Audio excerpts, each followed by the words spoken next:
Bonjour à tous, bienvenue dans cette nouvelle vidéo. Aujourd'hui, on se parle de logiciels de retouche.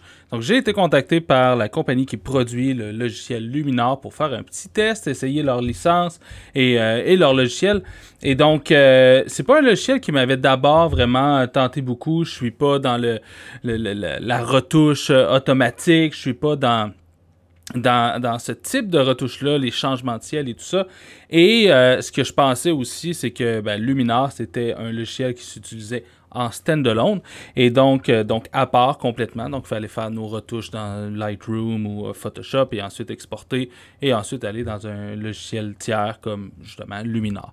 Et donc, finalement, je me suis rendu compte que ce n'est pas le cas. Donc, on peut utiliser Luminar comme un plugin sur Lightroom ou Photoshop, donc ce qui est vraiment une très bonne chose. Donc déjà, moi je l'ai intégré un peu à travers mon workflow selon certains outils qu'il propose. Donc on va aller voir un peu de quoi ça a l'air. Et si jamais ça vous intéresse de vous procurer ce logiciel, il va y avoir un lien dans la description que vous pouvez aller chercher. Donc, il y a deux manières de pouvoir utiliser ce logiciel-là. Donc, ici dans Lightroom, lorsqu'on l'installe, on peut tout simplement choisir de l'installer comme plugin sur Lightroom et Photoshop. Donc, on pourrait faire ici tout simplement clic droit, modifier dans, et on voit ici Luminar AI. Donc, moi, personnellement, ce que je fais dans mon workflow standard, c'est que je suis dans Lightroom, je fais mes retouches sur mon fichier RAW, et ensuite, j'ouvre ce fichier-là dans Photoshop. C'est mon workflow que je faisais habituellement. Donc, je fais ma retouche dans Lightroom de mon fichier RAW. Ensuite, je vais faire la retouche dans Photoshop. Et c'est à ce moment-là que si je veux utiliser Luminar AI, là, à ce moment-là, je vais l'utiliser. Donc, on va ici, on va faire un peu la même procédure. Là, je ne ferai pas le développement de mon fichier RAW. On va vraiment aller uniquement regarder Luminar. Donc, on fait tout simplement clic droit, modifier dans Photoshop 2022. Une fois arrivé dans Photoshop, donc on peut tout simplement aller dans Filtre, Skylum Software et Luminar AI, ce qui va nous offrir l'interface de Luminar. Donc pourquoi je fais mes retouches de Luminar dans Photoshop? C'est parce qu'il y a certains effets que j'aime beaucoup à l'intérieur du logiciel de Luminar, mais que je ne veux pas nécessairement appliquer à l'ensemble de l'image. Donc en allant dans Photoshop, on peut créer des calques différents, appliquer des effets avec Luminar sur certaines portions de l'image, donc là où je pense que c'est assez intéressant. C'est difficile dans n'importe quel, quand j'utilise Nik Collection et tout ça, c'était toujours la même affaire. C'est rare qu'on va avoir un ajustement qu'on fait et qui va faire sur l'ensemble de l'image. Donc généralement, on veut l'appliquer uniquement à une portion de l'image. Et donc, c'est le cas souvent avec Luminar. Donc, on arrive ici dans l'interface et on a plusieurs modèles prédéfinis. C'est un peu comme des presets sur Lightroom ou des trucs comme ça. Personnellement, je trouve que ça marche pas très très bien d'aller chercher des presets. Ça fait pour certains types d'images, ça fait pas pour d'autres types d'images. Donc, personnellement, je privilégie une manière plus manuelle, donc de vraiment aller chercher les réglages de manière indépendante, donc chaque réglage est différent, donc indépendamment. Donc, si on descend ici, on a des trucs sur les paysages et tout ça, donc on va voir justement certains, donc mettons, ville électrique, givrée, ou ici c'est les modèles de ville, mais mettons les paysages de coucher de soleil, on peut avoir pellicule mythique ou des trucs comme ça. Comme vous voyez un peu, c'est vraiment plus comme des effets qui vont vraiment ressembler un peu à des presets et qui vont faire, c'est ça, sur certaines portions, mais pas sur d'autres. Donc ici, si jamais on veut l'enlever, on vient tout simplement réinitialiser les ajustements pour éliminer notre filtre qu'on ne veut pas nécessairement avoir. Donc, nous, ce qu'on va vouloir faire, c'est vraiment aller dans le mode édition ici en haut. Et donc là, on va avoir tous nos réglages de manière indépendante. Et on peut vraiment retoucher notre photographie de A à Z avec Luminar si on veut.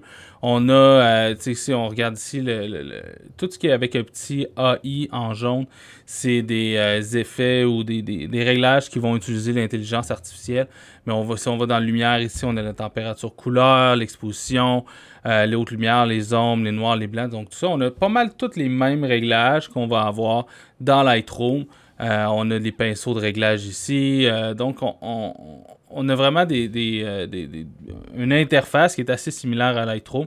Personnellement, j'aime quand même mieux Lightroom pour faire mes modifications. Bon, c'est sûr que je suis habitué, je travaille avec Lightroom depuis plus de 10 ans, donc c'est sûr que je suis pas mal, tu sais, c'est une vieille habitude aussi de travailler avec ce logiciel-là.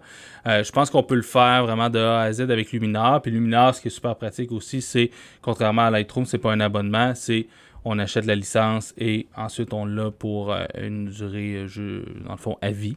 Et donc ça, c'est un des avantages justement de ce logiciel-là. Donc, on va passer un peu rapidement. Donc, on a le bouton E-End que j'aime particulièrement. Ça marche pour certaines images, beaucoup dans les images de paysage. Ça fait sortir beaucoup le détail.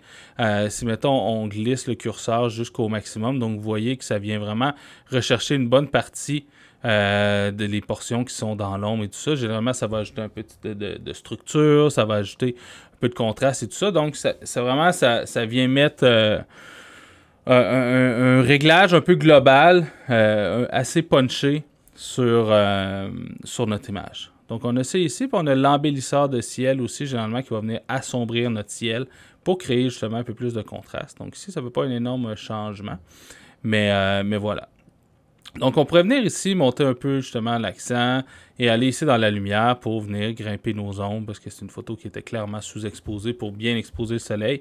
C'était une photo qui était destinée à faire un HDR, donc c'est sûr que j'avais d'autres frames pour aller chercher les portions qui étaient plus sombres. Donc, on peut quand même venir ici dans les noirs si on veut ramener un petit peu d'exposition, juste pour qu'on voit un petit peu plus. Quelque chose comme ça et peut-être un petit peu plus de contraste. Donc voilà. Donc ensuite, on a un onglet que j'aime particulièrement qui s'appelle Structure, qui va vraiment bien marcher pour faire sortir les détails dans de la roche, par exemple, dans les nuages et tout ça. Donc si je le pousse à l'extrême comme ça donne un peu l'effet... tu sais, quand on modifiait un peu des HDR dans des logiciels un peu louches au début de la fusion d'images. Donc, bien évidemment, il ne faut jamais aller dans les extrêmes. Mais j'aime bien utiliser la structure et ensuite l'appliquer avec un masque dans Photoshop pour l'appliquer seulement à une portion de l'image. Donc, par exemple, le ciel, pour avoir justement des nuages qui se détachent bien du ciel, de la roche, faire sortir la roche et tout ça. Donc, l'onglet structure est plutôt intéressant. Ensuite, on va avoir donc les couleurs, la saturation, la vibrance, les noirs et blancs si on veut convertir en noir et blanc. Donc, c'est très similaire à ce qu'on peut trouver chez Lightroom. Détail, quelque chose d'assez similaire aussi, débruité. Un petit outil que j'aime particulièrement, c'est dans l'onglet paysage ici. Donc, on a le réduire la bruine, la correction du voile là, pour venir rajouter du contraste et tout ça. Mais c'est surtout l'heure dorée ici. Donc, ça va vraiment venir saturer nos tons chauds et nos hautes lumières. Ça donne un effet pour vraiment venir rattraper, si on veut, le feeling du coucher de soleil qu'on avait à la prise de vue puis qui est si difficile à venir recréer en post-traitement. Bien ici, le curseur heure dorée, ça fonctionne super bien. Vraiment, c'est juste pour cet effet-là, juste pour ce réglage-là, je pense que ça vaut la peine d'acheter le logiciel. Je l'utilise sur vraiment beaucoup de mes images, beaucoup sur les images de paysage et vraiment beaucoup aussi sur les images animalières. Donc, dans l'ensemble, le logiciel, je l'utilise principalement pour mes images de paysage, mais pour l'animalier, l'onglet Heure dorée qui fonctionne très, très bien. Donc, ici, on va voir le vignettage, si on veut en rajouter. Donc, je ne suis pas un grand fan de vignettage. Si je le fais avec un masque puis un pinceau dans Photoshop. Donc ici, on va tomber dans une section un peu plus ésotérique là, en termes de ciel et tout ça pour rajouter des éléments. Comme je l'ai dit, moi, je suis vraiment pas un fan de ciel ajouté. Surtout si c'est des ciels qui sont génériques pris sur Internet. Là. Donc, ils vont, si on rouvre ce panneau-là, ils vont nous ouvrir donc l'onglet ciel. Ils vont nous suggérer des ciels. On peut acheter des packs de ciel déjà à l'avance. Donc, je pense que personnellement, d'un point de vue philosophique aussi, j'aime mieux prendre la scène que j'ai, la mettre en valeur, puis tirer le maximum de ce que j'avais sur place, puis essayer quand même de recréer ce que je vivais, plutôt que de créer un moment qui est faux. Donc voilà. Donc on a différentes suggestions de ciel qui vont nous offrir comme ça ici.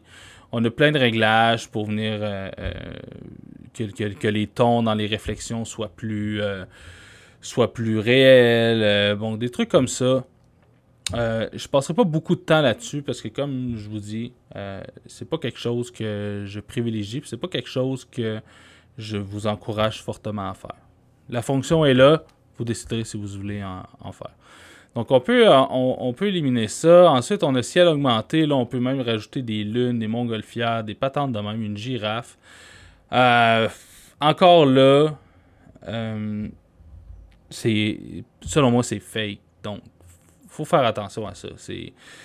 Je pense qu'on perd un peu l'essence de la photographie lorsqu'on rajoute comme ça des effets, des éléments qui sont pas là à la prise de vue. Puis au pire, si jamais c'est quelque chose vraiment que vous voulez faire, ben faites-le au moins avec vos ciels. Prenez vos ciels à l'avance. Si vous voyez un beau coucher de soleil, prenez juste le ciel puis intégrez-le dans une autre image. Prenez pas des ciels génériques sur Internet ou rajoutez des lunes ou des girafes dans votre photographie.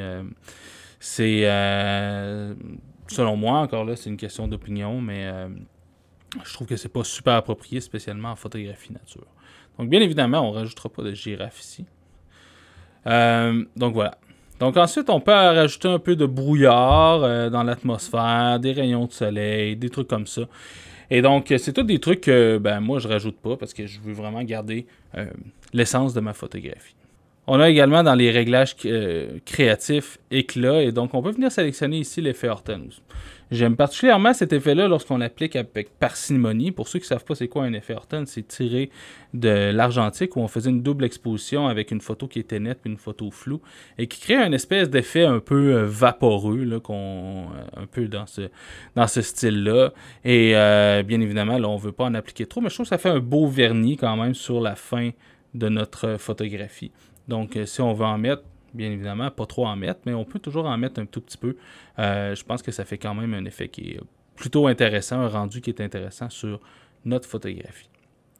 Ensuite, si on continue la descente, bon, je ne fais pas du tout de portrait dans ma vie, mais vous avez des réglages pour venir retoucher la peau, le bokeh, des patentes comme ça, que vous pouvez toujours venir utiliser. Et également ici, bon, on voit l'harmonie des couleurs, densité plus, moins. On peut venir faire du Dungeon Burn avec cet outil-là. Et l'harmonie des couleurs, on peut rajouter de la chaleur justement dans notre image, un peu similaire à ce qu'on avait avec l'or doré tout à l'heure.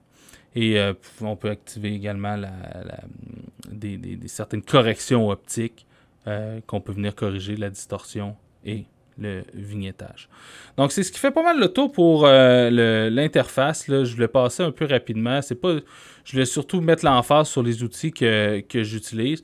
Donc, je vais vous montrer quelques exemples de photographie et des outils que je vais venir utiliser avec Luminar AI.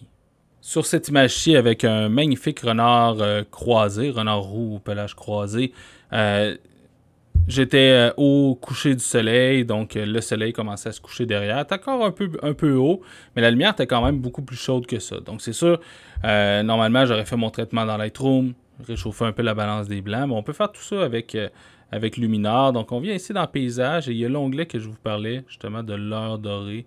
Donc, il donne des effets qui est vraiment intéressant. Donc ici, on peut même le pousser jusqu'à 100%. On vient vraiment rechercher cette température couleur-là, très intéressant. Puis on peut même venir justement ici dans Harmonie des couleurs et rajouter un petit peu de chaleur au global, comme c'est ici.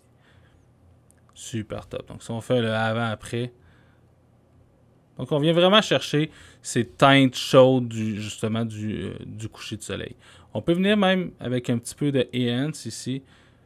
Donc on ne veut pas que ça soit trop non plus. On veut garder notre effet de contre-jour, mais on peut toujours en mettre un tout petit peu. Donc avec 2-3 clics, on part de ceci et on arrive à ceci. Donc très intéressant en photographie animalière, spécialement les photographies qu'on prend au lever et au coucher de soleil. C'est des outils que j'utilise vraiment beaucoup. Ici, on a une autre photographie que j'ai prise aux îles de la Madeleine. Donc, on pourrait venir avec l'outil Enhance, comme ça, venir vraiment remonter le contraste puis la qualité globale de notre image comme c'est ici. On pourrait venir déboucher un petit peu nos ombres quand même, avec le petit peu de contre-jour, venir réchauffer notre température couleur. Donc, c'est sûr que tous les ajustements de température couleur, c'est mieux de le faire dans Lightroom, puisqu'on va vraiment appliquer le réglage sur notre fichier RAW. On peut toujours le faire un petit peu par la suite. On peut venir avec l'or doré comme c'est ici. On vient saturer nos tons chauds. comme ça ici. Très, très, très intéressant. On peut venir descendre ici dans Harmonie des couleurs aussi.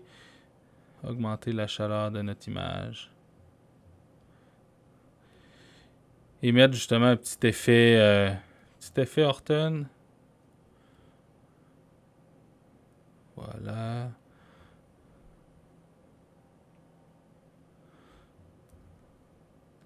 Une petite affaire de structure, bien faire sortir les nuages.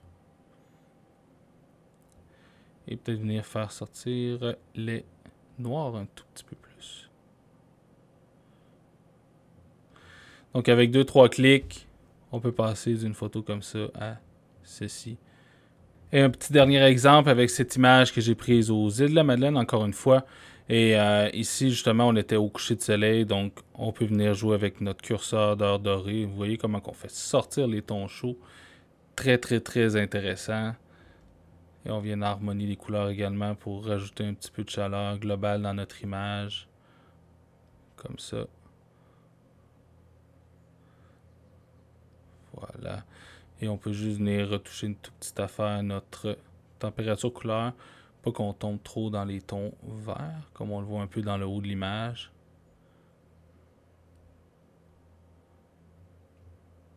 Avec une température couleur bien chaude. Donc juste avec 2-3 clics, on peut venir vraiment rechercher notre ambiance qu'on avait sur place. J'espère que vous avez aimé ce petit tour d'horizon avec Luminar. Si ça vous intéresse, le lien est dans la description. Je vous encourage fortement à aller le chercher. Je pense que dans le cadre de mon travail, j'utilise pas énormément d'outils qui sont présents à l'intérieur de ce logiciel-là. Ce n'est pas tous des outils qui me rejoignent dans ma retouche et dans ma démarche artistique en photographie. Mais pour les outils que j'utilise, je trouve que ça vaut amplement la peine. Donc si ça vous intéresse, allez voir le lien dans la description. Si vous avez aimé cette vidéo, n'hésitez surtout pas à cliquer j'aime, à commenter et à partager, c'est toujours extrêmement apprécié. Allez voir dans la description les différents liens vers mes sites et mes médias sociaux. C'est toujours super apprécié. Si vous êtes intéressé par mes ateliers, il y en a beaucoup qui s'en viennent, donc des ateliers principalement sur la photographie animalière et de paysage. Et nous, on se voit à la prochaine. Ciao tout le monde, bonne photo.